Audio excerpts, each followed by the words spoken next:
back. Now that the provincial elections are over, we're focusing on the municipal elections, which means this week is the last week we have our weekly mayor chats until the election is over. So we're checking in one last time for the summer with St. Catharines Mayor Walter Sendzik. Hi, Walter. How are you?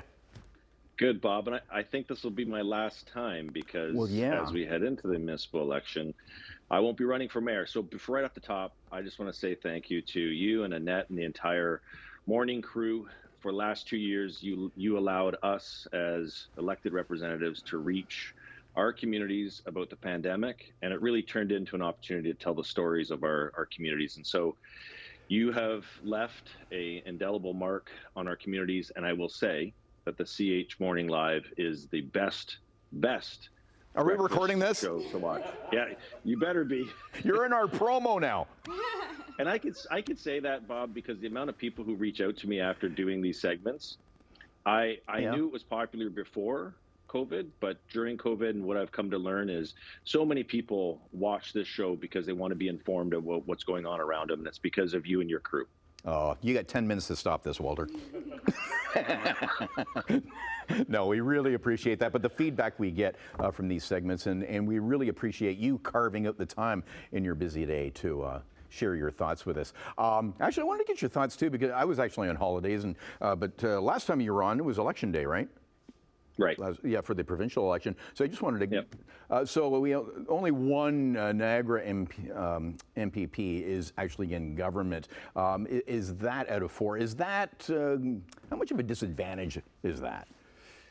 Well, we've been in this situation before where we had the Jim Bradley, who was part of the government for 41 years. He sat both on the government side and the opposition. And so, we've been in these situations. The important thing is making sure that all elected officials are getting together in Toronto in terms of Queen's Park, and they're working together on the issues that are facing our community. So affordability, inflation, housing, all the issues that are starting to impact families, young and old. And so our hope is that no matter who got elected where, they're going to work together and focus on the issues that we're facing here today. Yeah, and with the fall election now, what focus would you like to see with your successor, and what advice would you give? Well, really, I think for anybody who's running anywhere in this province, it's about affordability. It's about being able to ensure that people can live in communities. And so whether it's housing, whether it's the cost of food, whether it's the property taxes that we're paying, you look at the pressure points from fuel to the utilities that are coming in, whether you're renting or you own a home.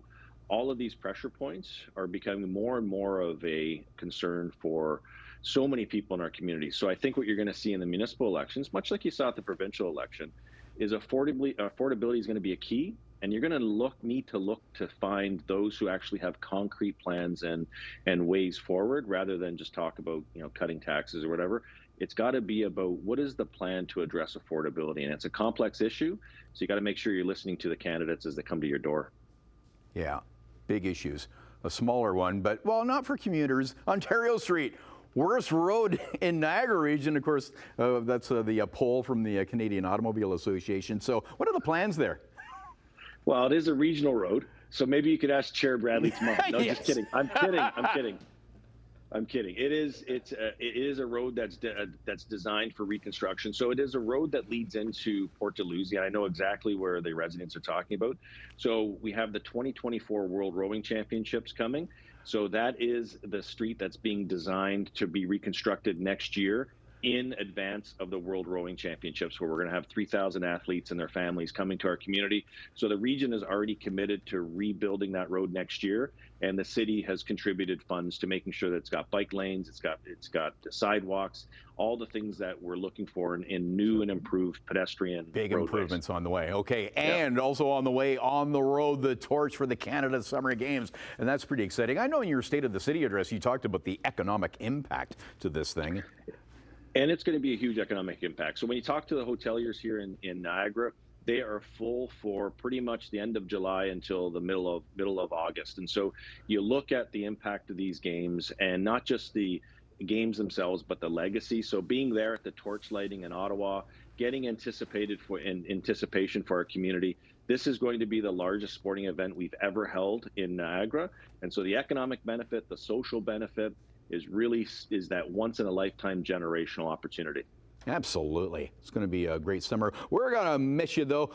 Before we go, can you leak anything about your future plans? Or I have nothing yet. Like, but it's everyone. That's like the number one question people ask me, and I'm really going to take the summer to focus on where I want to be and what I want to work on. And from climate change to mental health and addictions and homelessness, there's a lot of spaces that I hope to be able to contribute in the future. And I'm going to be seeing a lot of folks in our community over the summertime, just being able to say thank you for the opportunity, but also point a way forward and say, yeah, this is what we can do together. Well, whichever direction you point yourself in, I know you'll make a big impact, and all the best in whatever future endeavors there are. Mayor Walter Sendzik, thanks so much for joining us, and yeah, you will be missed in these segments.